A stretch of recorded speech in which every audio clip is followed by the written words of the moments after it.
समुत्कर्ष समिति से जुड़ी सभी जानकारियां प्राप्त करने के लिए हमारे YouTube चैनल समुत्कर्ष समिति को अवश्य सब्सक्राइब करें।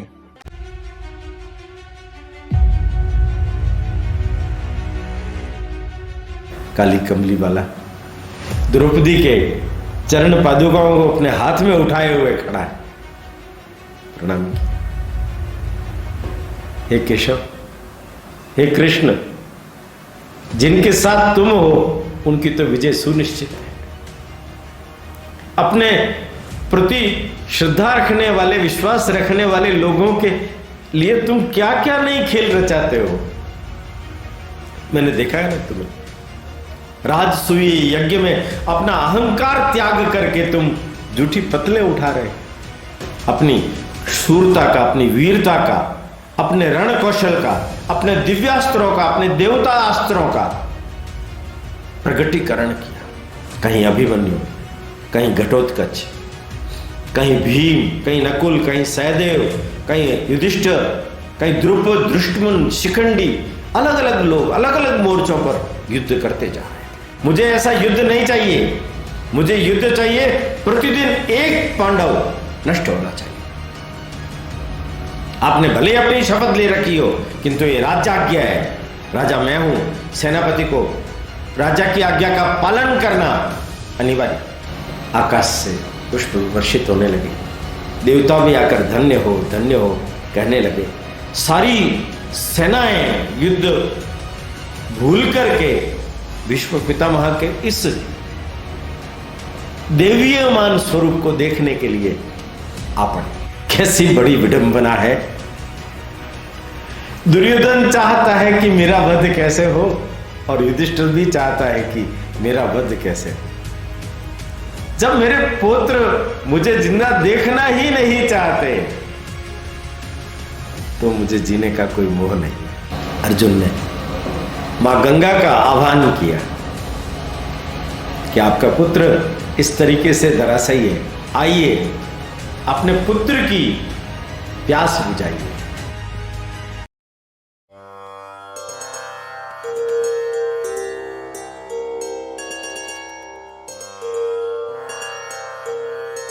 हिंदू भूमे सुरक्षार्थ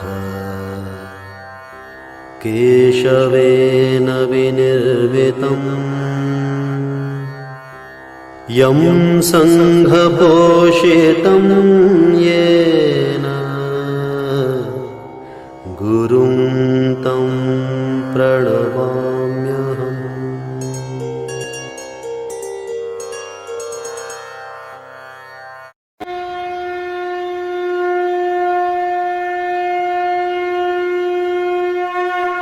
आज हमारे बीच में हमारे जो मुख्य उद्बोधन करता है, हमारे प्रेरक, हमारे पथ प्रदर्शक, वर्ष 1986 से जो अपना जीवन राष्ट्र निर्माण और राष्ट्र सेवा के लिए समर्पित कर चुके हैं, ऐसे संघ के प्रचारक माननीय ओमजी भाई साहब, आप एक प्रखर लेखक, विचारक हैं। आप द्वारा कई पुस्तकें लिखी गई हैं, जिनमें मेवाड़ गौरव गाथा, जन जन के महावीर, पन्नादाय, बाबा रामदेव जैसी 25 पुस्तकों का आपने लेखन किया है, और जो आज हमारे बीच में हमारे ज्ञानवर्धन के लिए आज प्रकाशित होकर हमारे बीच में है। मैं आज के इस पुनीत अवसर पर मान्यवर भाई साहब से निवेदन करूंगी कि हमें प्रबोधन प्रदान करें। आदरणीय ओमजी भाई साहब। नमस्कार। समुत्कर्ष व्याख्यान श्रृंखला यतो धर्मस्ततो जय में आप सब लोगों का हार्दिक स्वागत है। महाभारत का युद्ध प्रारंभ हुए 4 दिन हो गए। घनघोर युद्ध हो रहा है। कभी कौरव पक्ष की प्रबलता, कभी पांडव पक्ष की प्रबलता। उतार चढ़ाव के बीच में अपनी विजय हर हालत में होनी चाहिए।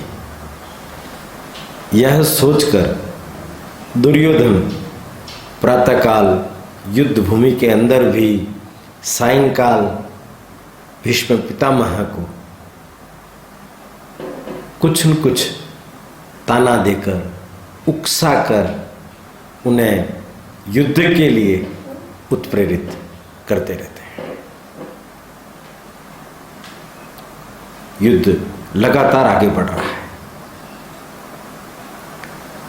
पांडवों के अंदर भी उत्साह है, किंतु राजा विराट, उनके तीनों पुत्रों का स्वर्गवास हो गया। द्रुपद, धृष्टद्युम्न और शिखंडी यह मिलकर के सोच रहे हैं कि द्रोण कैसे पराजित, अश्वत्थामा कैसे पराजित। हर एक के अपने अपने मंतव्य हैं।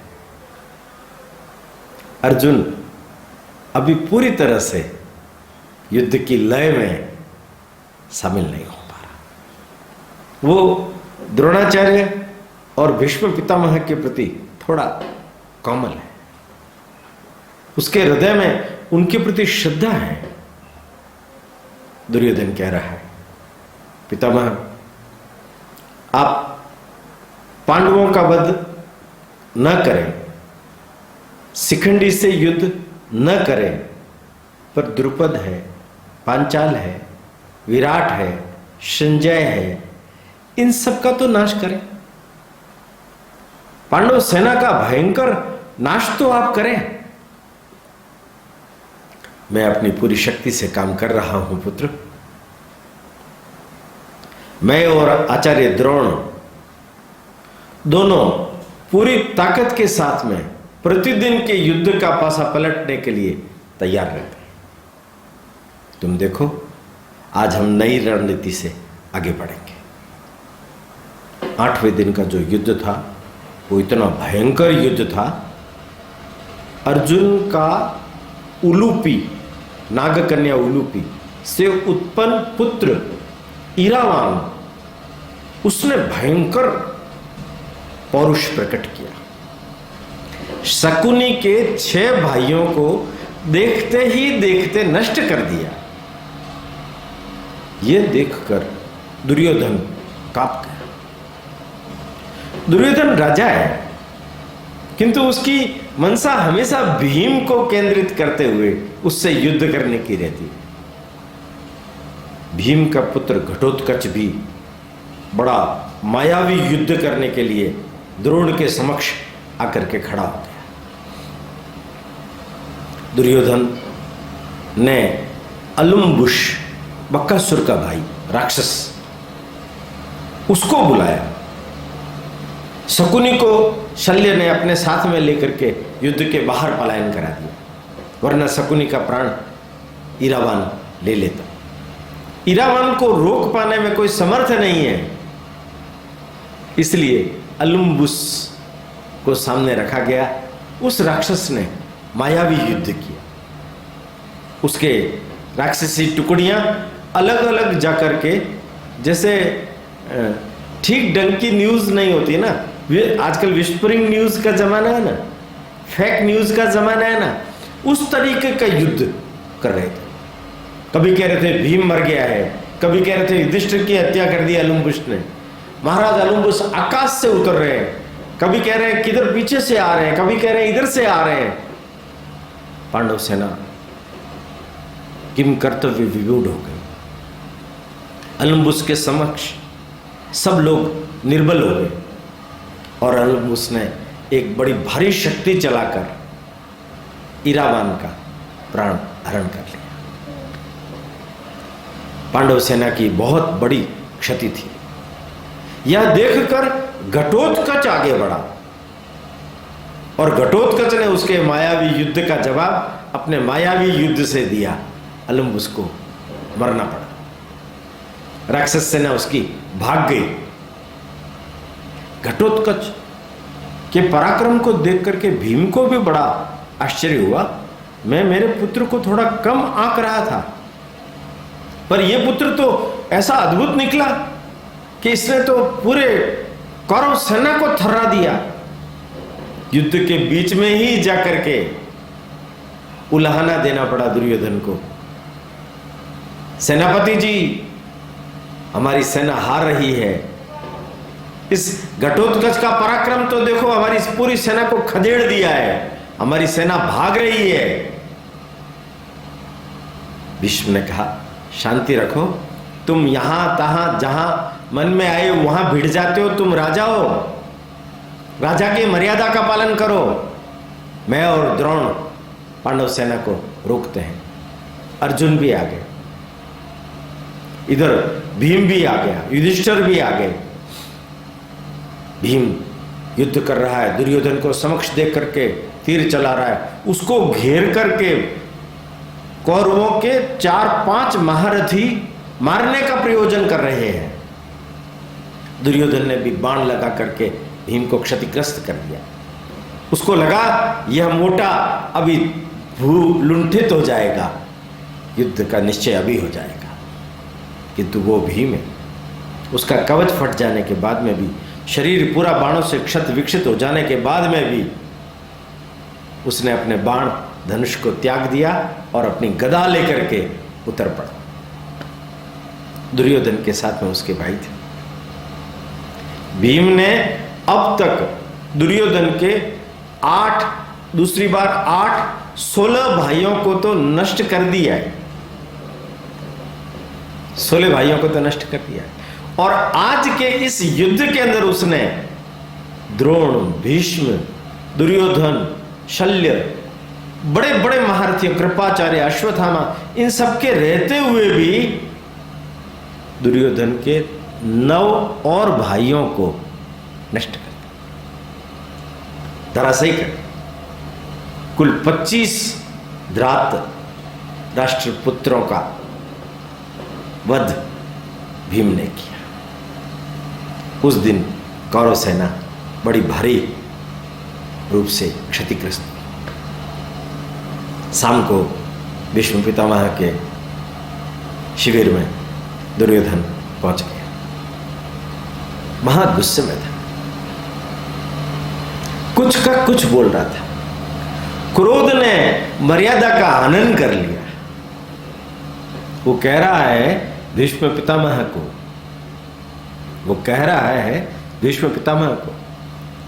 अपने भाइयों के नाम गिना करके 25 भाइयों को नष्ट कर दिया। और अब अगर मैं सेनापति बदल भी दूं तो क्या मेरे 25 भाई जीवित हो जाएंगे? खाते हमारा हो, रक्षा पांडवों की करते हो। शर्म नहीं आती आपको? मुझे ऐसा युद्ध नहीं चाहिए, मुझे युद्ध चाहिए, प्रतिदिन एक पांडव नष्ट होना चाहिए। आपने भले अपनी शपथ ले रखी हो, किंतु ये राजाज्ञा है, राजा मैं हूं, सेनापति को राजा की आज्ञा का पालन करना अनिवार्य। भीष्म पितामह को भी क्रोध आ गया। उन्होंने कहा कि मैं तुम्हारा नहीं खाता हूं, तुम मेरा खाते हो। इस कौरव साम्राज्य की रक्षा अगर मैंने नहीं की होती तो तुम इस स्थिति में नहीं पहुंचते।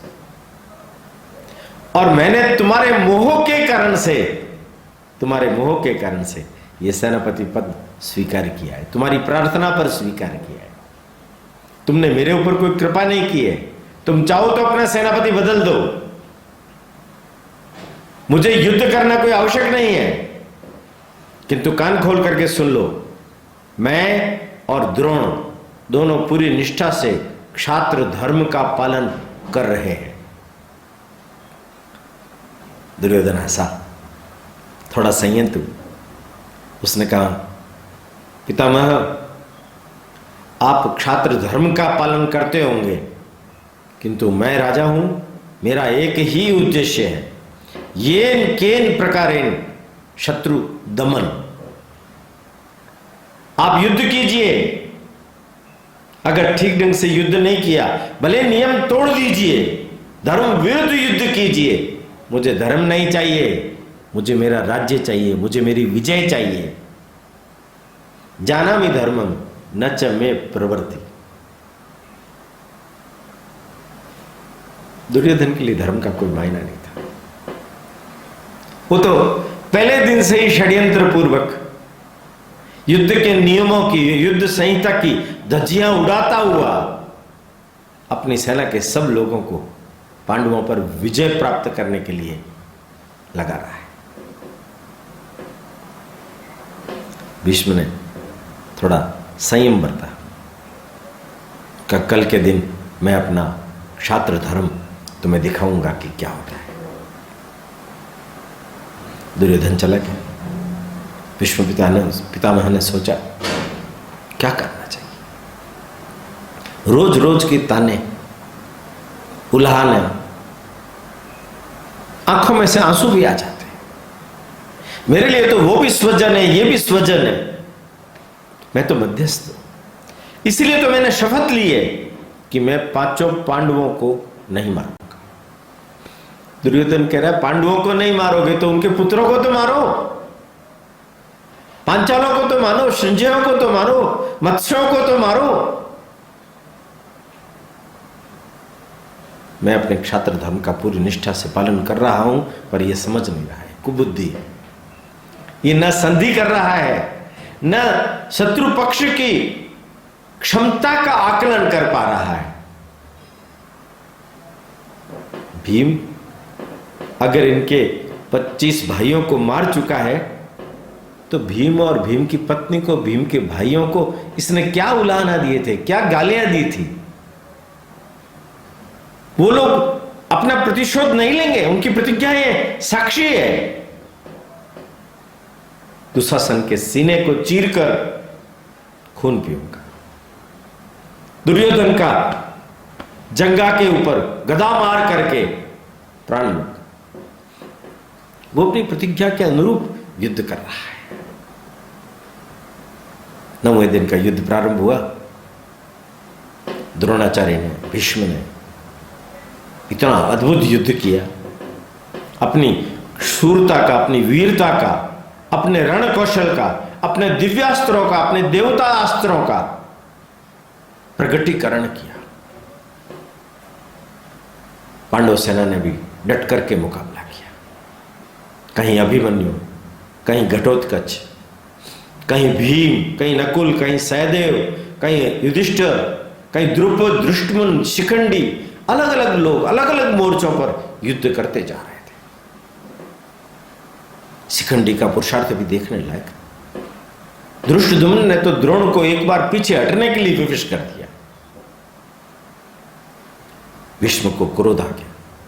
दुर्योधन को घेर लिया गया। दुर्योधन को भी भागने के लिए विवश होना पड़ा। घटोत्कच ने इतना जबरदस्त तांडव किया, कौरव सेना के अंदर त्राहिमाम त्राहिमाम। राजा घिर गए हैं, राजा को मरने की स्थिति आ गई है।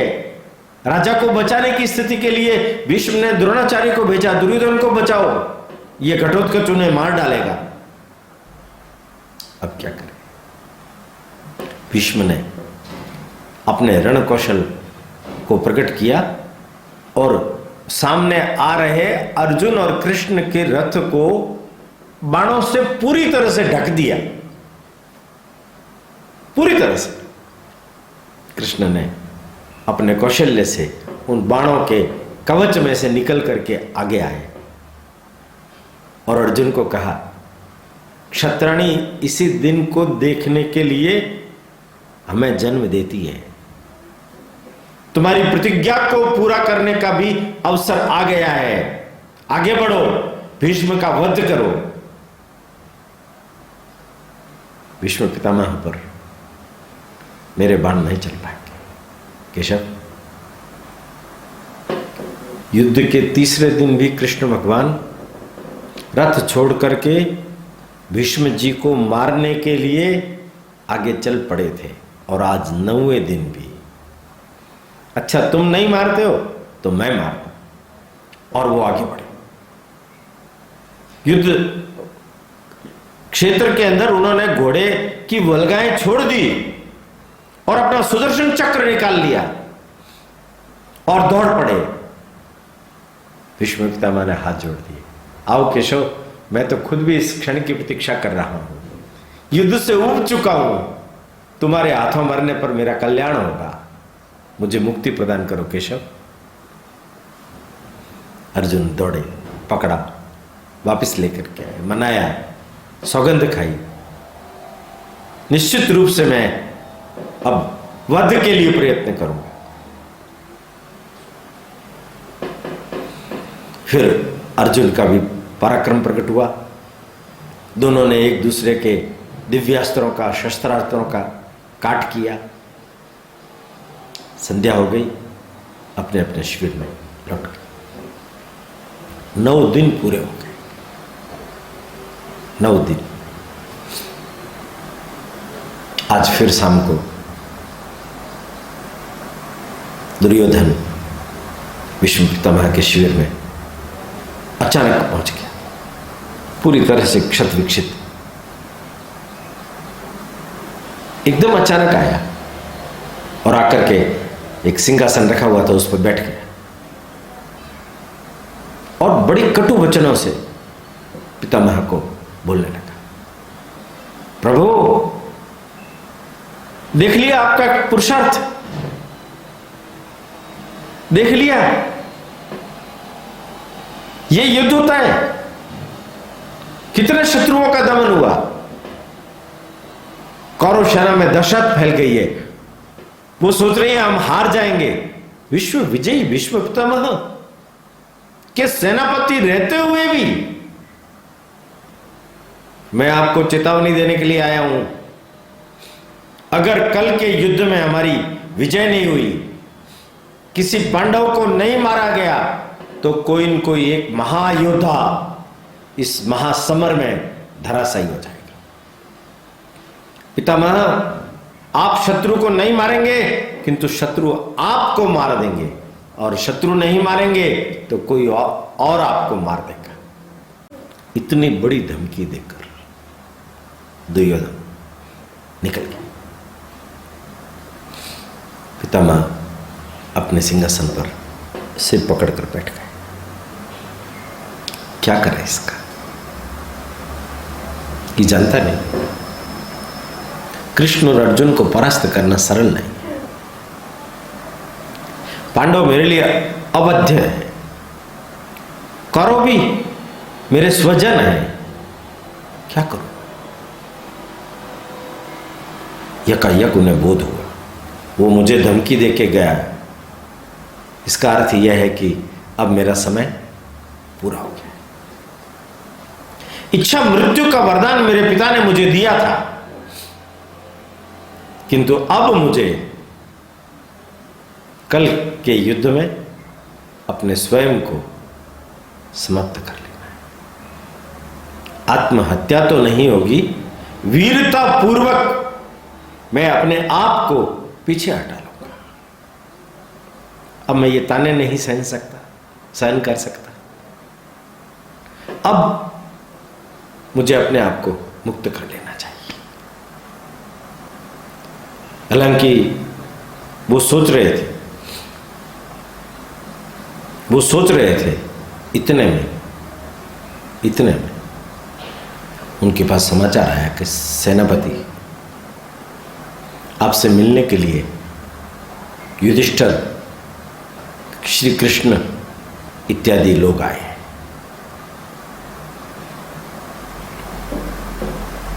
पांडवों के शिविर में भी द्रुपद ने पांडवों की रणनीति चर्चा में भाग लेते हुए कहा कि अभी तक पांचाल मारे जा रहे हैं और हम भीष्म पितामह का कुछ बिगाड़ नहीं पाए।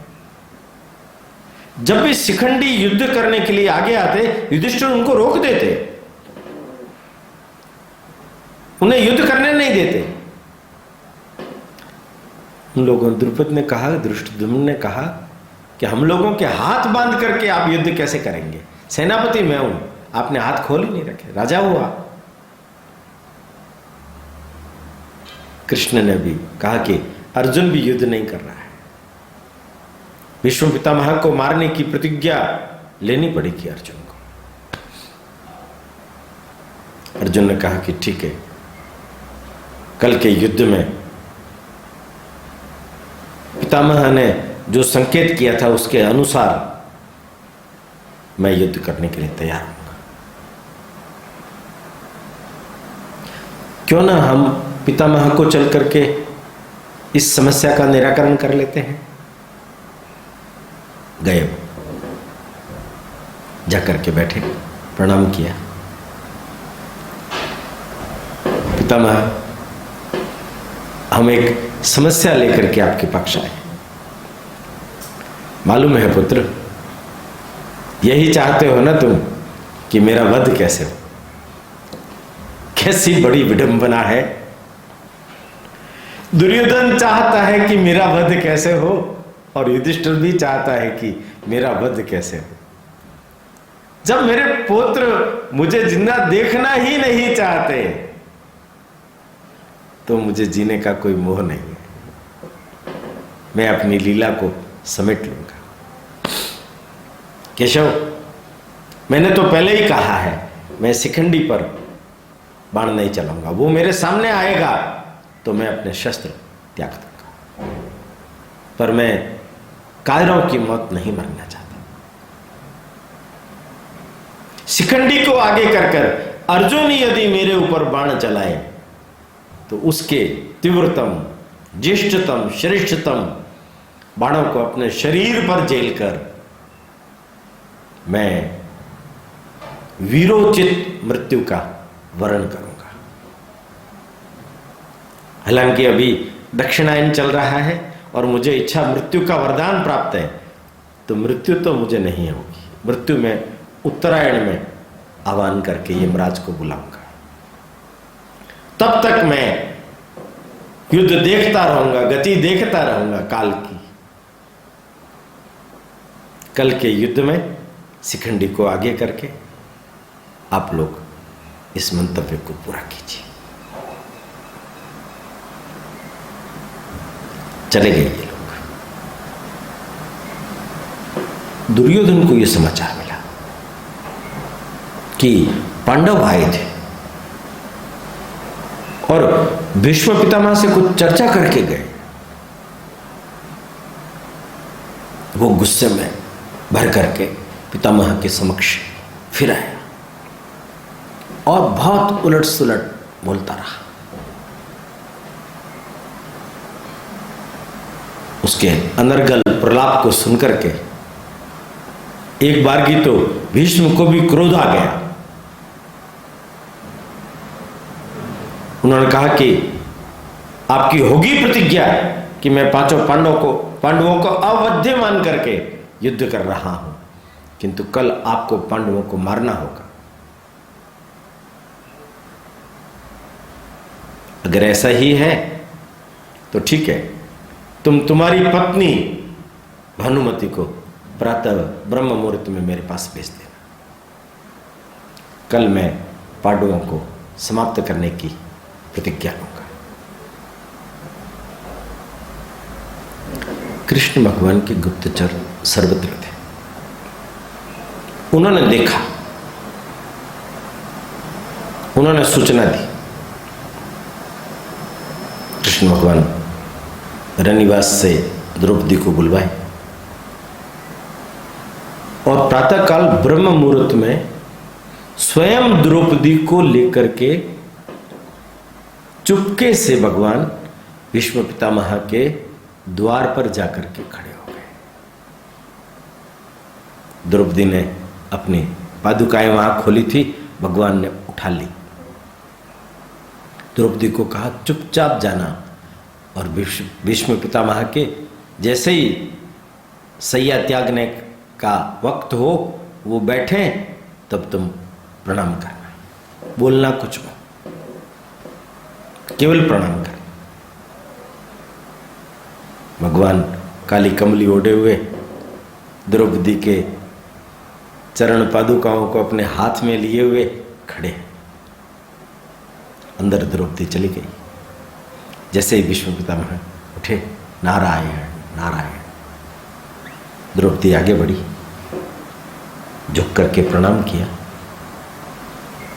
भीष्म पितामह ने कहा सौभाग्यवती। द्रौपदी ने अपना सिर ऊपर किया, मैं पांचाली, मेरे पांचों पतियों का रक्षण कीजिए प्रभु। पितामह छलछला गए। तुम्हारे पांचों पतियों को तो मैंने पहले ही अभयदान दे रखा है। आज तो क्रोध के आवेश में आकर के यह बोलना पड़ा, किंतु तुम तो आई हो इस वक्त, वो कहां है जो तुम्हें यहां लेके आया है? बाहर खड़े। विष्णुपितामह उठे, दौड़े से गए, जाकर के देखा काली कमली वाला द्रौपदी के चरण पादुकाओं को अपने हाथ में उठाए हुए खड़ा है। प्रणाम किया। हे केशव, हे कृष्ण, जिनके साथ तुम हो उनकी तो विजय सुनिश्चित है। अपने प्रति श्रद्धा रखने वाले, विश्वास रखने वाले लोगों के लिए तुम क्या क्या नहीं खेल रचाते हो। मैंने देखा है ना तुम्हें, राजसूय यज्ञ में अपना अहंकार त्याग करके तुम जूठी पतले उठा रहे थे। तुम किस मिट्टी के बने हो? प्रणाम पितामह, मैं तो धर्म की मिट्टी का बना हुआ हूं और धर्म की रक्षा के लिए ही मेरा जन्म हुआ है, और धर्मार्थ ही मेरे सब प्रकार के कर्म हैं। ये लोग धर्म के साथ है, इसलिए मैं इनके साथ हूं। जो धर्म का साथ देगा मैं उसके साथ रहूंगा। अच्छा हुआ आज आपने इसको सौभाग्यवती भव का आशीर्वाद दे दिया। कल के युद्ध में निर्णायक विजय पांडवों की होने जा रही है। बस धर्म के साथ आपका आशीर्वाद चाहिए, यही विनती करने के लिए मैं द्रौपदी को लेकर के यहां आया हूं। बोल नहीं पाए विष्णुपितामह। उनका कि तुम तो स्वयं काल हो, काल कल क्या निर्णय करेगा ये तो कल ही समय बताएगा। चले गए। युद्ध हुआ, बड़ा भीषण युद्ध। भीष्म पितामह ने अपनी संपूर्ण शक्तियों को जैसे कोई प्रकट कर दिया, एक नए रौद्र रूप के अंदर पांडव सेना के ऊपर वो छा गए। दुर्योधन खुश हो गया, उसे लगा आज पितामह मेरी इच्छा को पूरा करेंगे, आज मुझे विजय दिलाएंगे। उधर श्री कृष्ण ने अर्जुन को बड़ी मुश्किल से तैयार किया। शिखंडी को आगे रखा गया। शिखंडी जैसे ही समक्ष आए, भीष्म पितामह ने उसके बाण तोड़ दिए, किंतु फिर से शिखंडी युद्ध करने लगा तो एक स्त्री पर हाथ नहीं उठाता हूं मैं, उन्होंने अपना बाण धनुष बाण रख दिया। अब शिखंडी बाण चला रहा है, भीष्म पितामह के सीने में लग रहे हैं। भीष्म पितामह को एक आंखें अग्नि निकालने लग गई, किंतु थोड़ी ही देर के अंदर एक शक्ति आई। भीष्म पितामह ने वापस से धनुष उठा करके शक्ति चलाई शिखंडी पर, और उस शक्ति को पीछे खड़े हुए अर्जुन ने निरस्त्र कर दिया।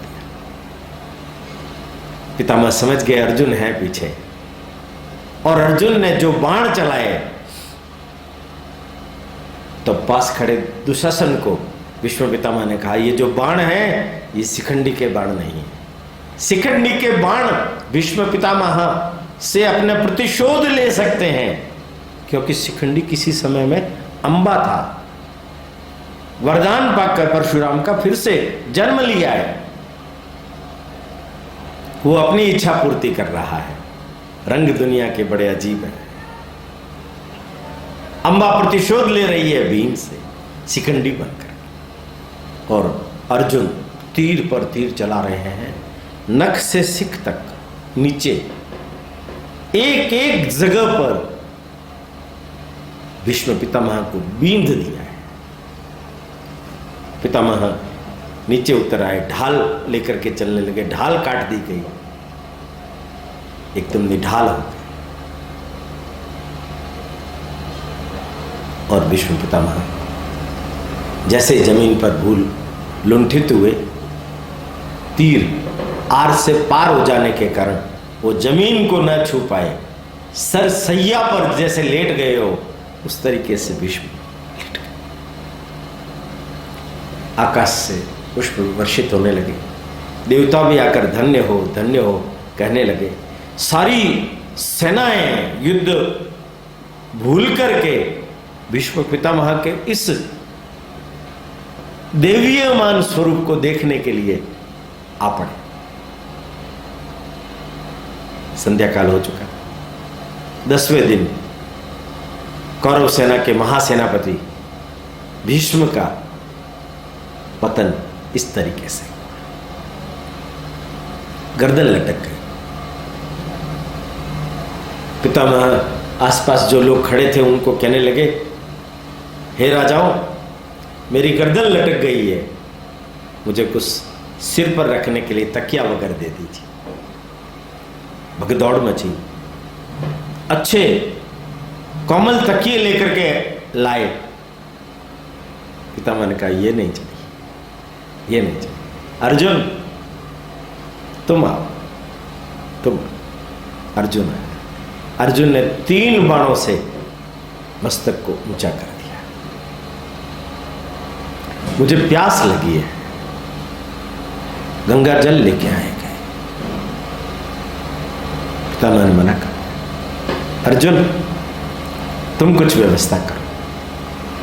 अर्जुन ने मां गंगा का आह्वान किया कि आपका पुत्र इस तरीके से धराशायी है, आइए अपने पुत्र की प्यास बुझाइए। और बाण चलाया। बाण गंगा के नाम से वो आज भी प्रसिद्ध स्थान है। वो जल भीष्म ने पिया। मां अपने पुत्र से जैसे मिलन कर रही है, ऐसे भीष्म के साथ उनका मिलन।